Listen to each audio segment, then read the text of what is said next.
as well. He was the first to get the World Food Prize and used the proceeds from the prize to establish the renowned MSSRF non-profit trust. As tributes pour in from across the globe, NewsX pays its homage to this pioneer of modern agriculture. To talk more about this, joining us on the show is Mr. Jayan Mehta. He's the MD of Amul. Also joining us on the show is Ella Smetacek, environmentalist. Mr. Rajesh Jauhri, senior journalist, also joins us on the show. And last but not the least, Mr. Gautam Mukherji, senior journalist, also with us on the broadcast to talk more about this. Gautam, I'll begin with you. In your opinion, what is the legacy of Mr. Swaminathan? Obviously, from what I recall and from what I learned in school as well, that he was the first one to not only enlighten the farmers, but also enlighten the government on using a number of techniques that could make India a net exporter of things produced through agriculture, whereas India used to be an importer of some of the things that we could be self-sufficient in. He was the first one, the pioneer in introducing soil cards, which are still used today by farmers to actually educate themselves on what and when to grow and which time of the year to grow it. All of this is true, of course, Vineet, but the most significant thing about MS Swaminathan is that he took this country from a recipient of food aid, PL 480 and the like, through the 50s and 60s. He was most impressed and in fact chose his career after witnessing the ravages of the Bengal famine in the 40s. He introduced this dwarf wheat variety, which had been developed by Norman Borlaug in Mexico. And this is what transformed the food situation in India from, this, when it was widely adopted, particularly in Punjab, grew the wheat output 10 times or more and completely wiped out the food deficiencies. He also developed new kinds of potatoes, including ones which were frost resistant in the hills. He actually developed this while he was working in Wisconsin in the US. He also developed a different kind of rice. And he was also the head of the rice research institute in the Philippines. This rice fixed the carbon better and used less water. He went on and on. He was in charge of the Agriculture Ministry as the chief advisor, secretary. If we are food surplus today, and it's remarkable because at independence, our population was 1/4 and our life expectancy was half. Now with 1.44 billion people, we are food surplus, we're exporting, and all of this is down to Swaminathan and the work that he did by, first of all, catalyzing Nehru, and then going on to expand it through the regime, the administrations of Shastri, and it really came to full flower under Indira Gandhi. And thereafter, he kept refining it in different ways and dedicated his life to improving agriculture in India. He's a most illustrious person. Right. Mr. Jayan Mehta, MD of GCMMF Amul, also joins us on the program. Mr. Mehta, appreciate you taking out the time and speaking with us. Mr. MS Swaminathan is no more. He was the father of India's Green Revolution. He is somebody who brought food security to India. In 1965, he guided farmers in the state of Punjab to work on their seeds, to work on their yield. And so by the year of 1970-71, from 1.9 million tons, the state of Punjab was producing a yield of 6 million tons. This was this man's magic. Yes, it's a great loss for us, all of us as countrymen, because जैसे कहते हैं ना, हमने किसी का नमक खाया है तो हमने उन्हीं का जो उन्हीं की सोच से, उन्हीं के विचार से, उन्हीं की मेहनत से जो गेहूं चावल जो पके हैं देश में, वो हम सब ने खाए हैं. And it's big loss, and we at Amul also mourn his departure, because as you can see, Dr. Kurian's frame behind me, the man behind India's White Revolution, he was a great friend of Dr. Swaminathan, the man behind the Green Revolution. And I mean, these two gentlemen, almost of the same age. Dr. Kurian was born in 21, he was born in 25. They made a big difference to all of us, as Atmanirbhar Bharat, as we can call. They have been the pillars of India's green and white revolution, and all of us as Indians owe what we eat, what we drink as milk and nutritious items to them. Dr. Swaminathan, I had the great opportunity to meet him and a pleasure to meet him when he was in Anand in 2012, and he gave the first Dr. Kurian Memorial Lecture. And in that lecture, he talked about the importance of believing in our farmers, giving the respect due to them for all the efforts they put in providing food security to us. So this was the greatness of this man. And I'm also happy that exactly the same place where I am sitting, Dr. Norman Borlaug also had visited Anand, and with Dr. Kurian, he was in our office. So these are the two pillars and architects of India's food security, our agriculture strength, and centuries of Indians will remember and keep revering their efforts. Right, and his effort, not only benefited the farmers, but he also had, a lot of mini battles to fight, and some of these battles included convincing the Indian government in the 60s and 70s to radically change the way we cultivate our crops and the way we look at agriculture. In fact, there was a time in the 70s when foreign countries, were refusing to give any aid to India because they thought that India was overpopulated. But he fought against all these norms, he fought against all these ideas, fought with the government as well, who wanted to have, a number of strains when it comes to wheat. But he said, let us focus on one, and because of his vision, India eventually became an exporter. Absolutely true. Absolutely. What we read from history, those were the very, very challenging times for India, and we had to ask for food aid. I mean, in today's era, we can't even imagine that the country was begging for food and wheat and such commodities. So yes, I think it's the credit to the character of these men who knew what they had in mind. They had trust in our farmers, and they delivered more than what they promised. Right, and Mr. Mehta, his expertise, his vision, his contribution is not limited to agriculture alone. He was a champion when it came to the cause of women. He was a champion when it came to the cause of poverty. And a lot of people will be surprised to hear this, that he was a champion, sir, when it came to promoting entrepreneurship in our country, something which is a rage today. Absolutely true, and that's why he bonded so well with Dr. Kurian, because they both cherished the same values, they had the same mission, they both considered themselves mavericks, and they knew that they were on a path which was very difficult, but it was definitely game-changing for India. And you can see the role of Amul in women empowerment, you can see the role of Amul in entrepreneurship development, giving employment to rural people right in their villages, providing them with the right income sources, and obviously contributing to the growth of India. How do you think his legacy is going to be perceived, by a generation that has seen his work, and perhaps a generation which, doesn't know much about him?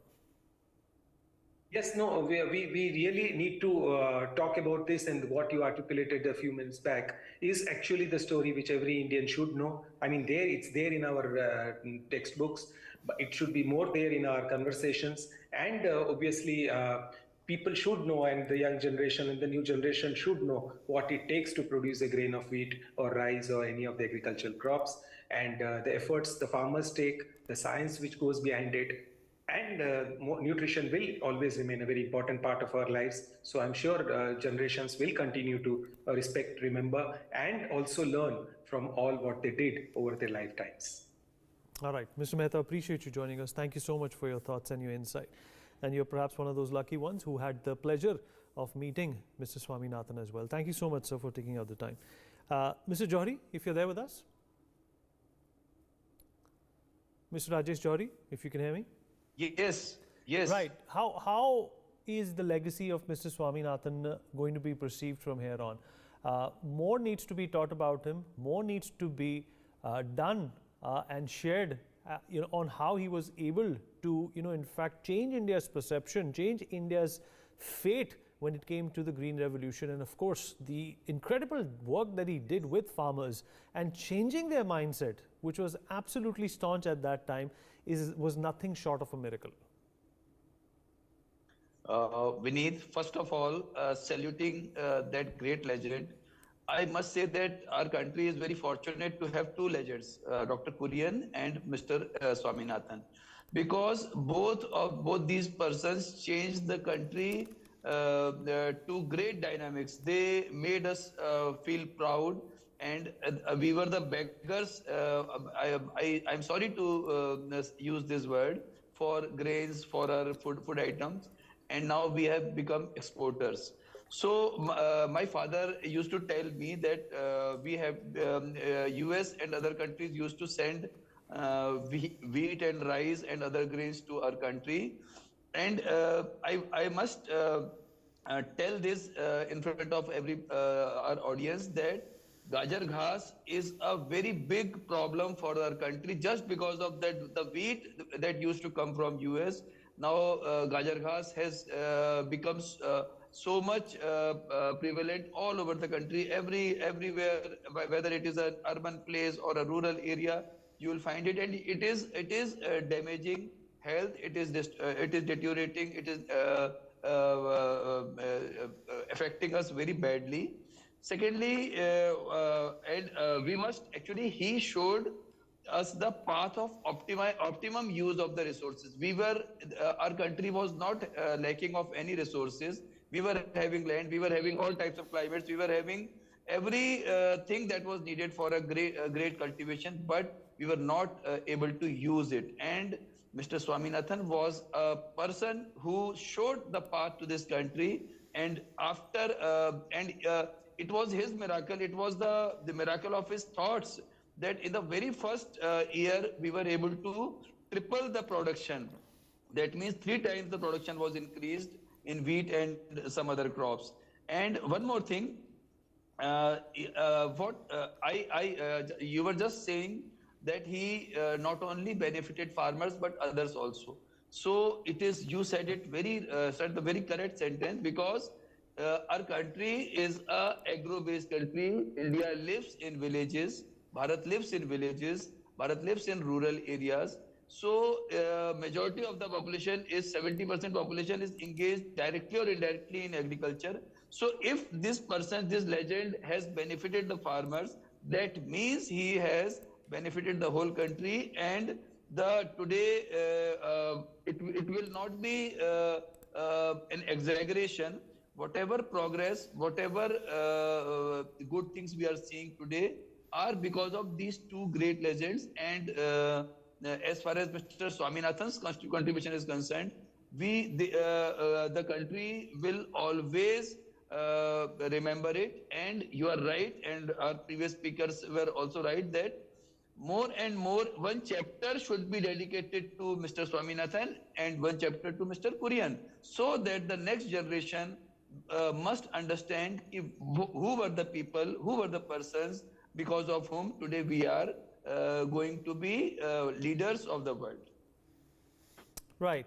Ella, if you're there with us? Yes. Well, there was a point in time that in the 60s, it's hard to believe that India was dependent on foreign aid.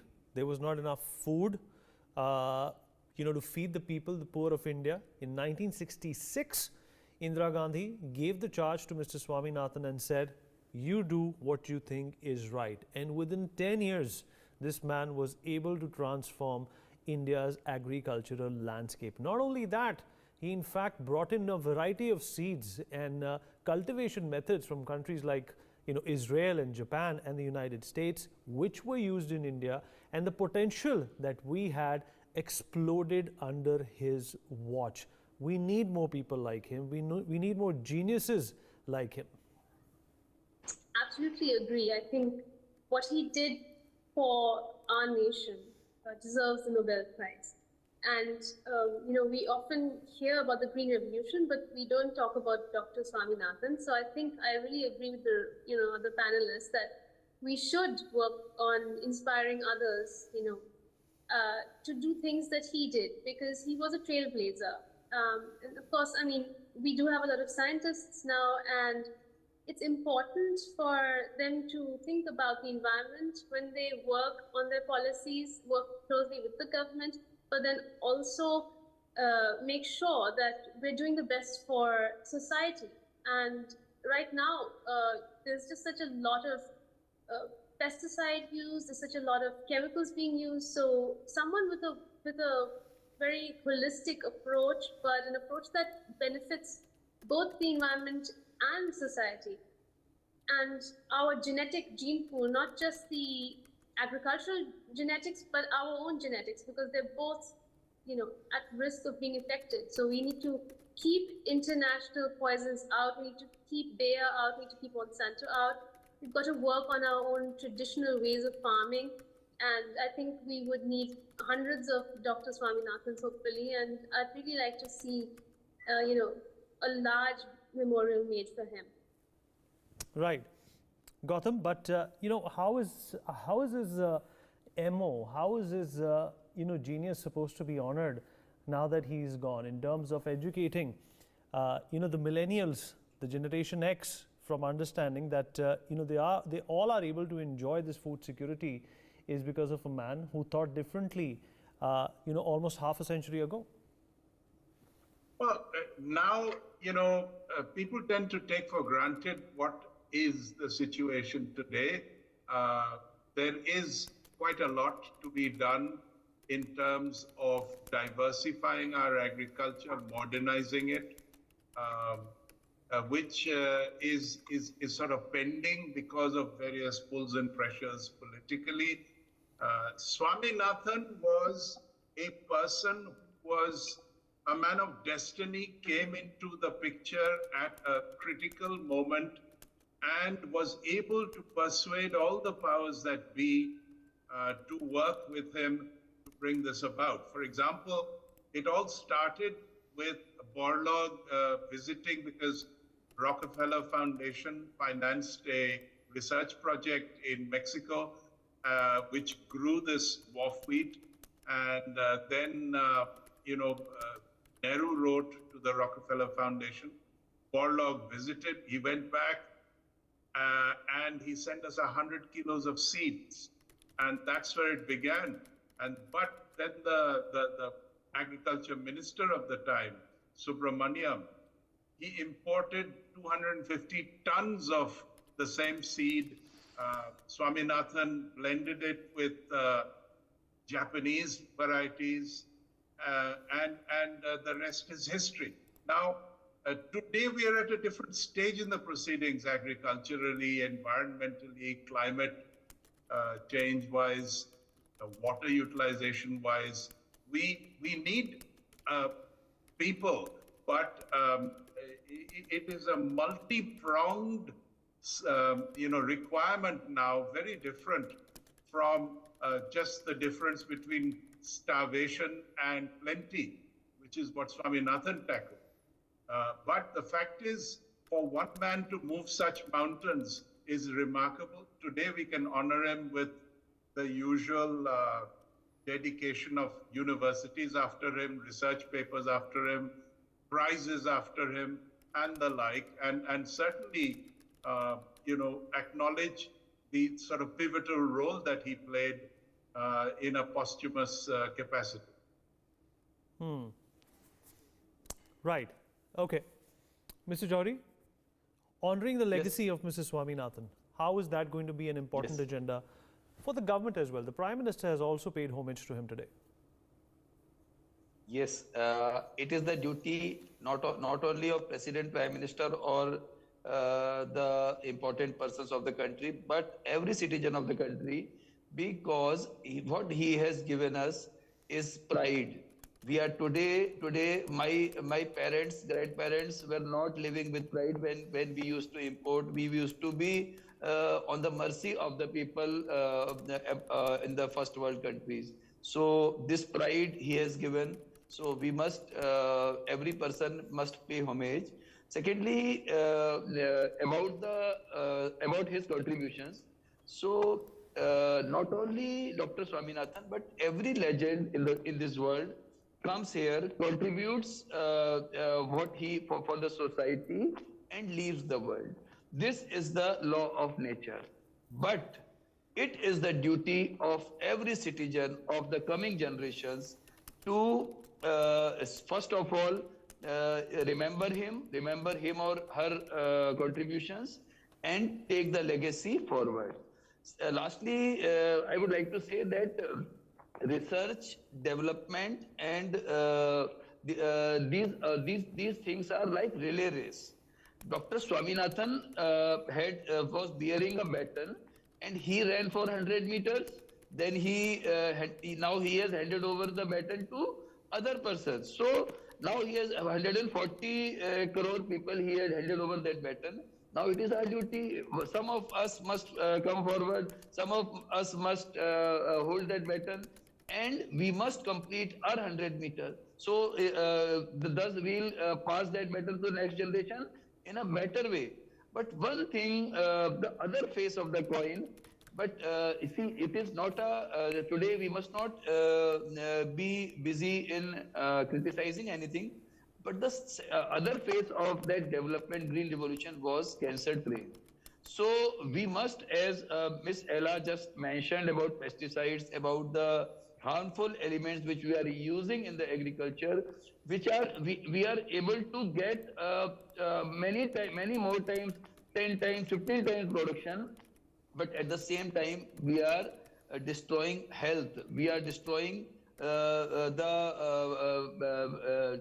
even genetics are changed, because there are genetic changes also because of many types of pesticides.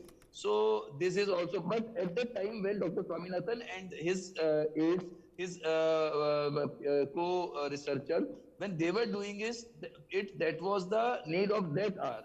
But today the science has developed much more. So it is our duty to apply scientific knowledge, apply the research that has been done throughout the world, and to apply, to use, to ensure minimum use of pesticides, maximum use of the organic things, and try to make production, increase production by using organic things. So this is the other way of saluting Dr. Swaminathan. All right, sir. Appreciate you joining us, and Gautam and Ella, appreciate you taking out the time and shedding light on a great man's legacy that's going to benefit us not only for decades, but centuries, in fact. We take a break. Be right back.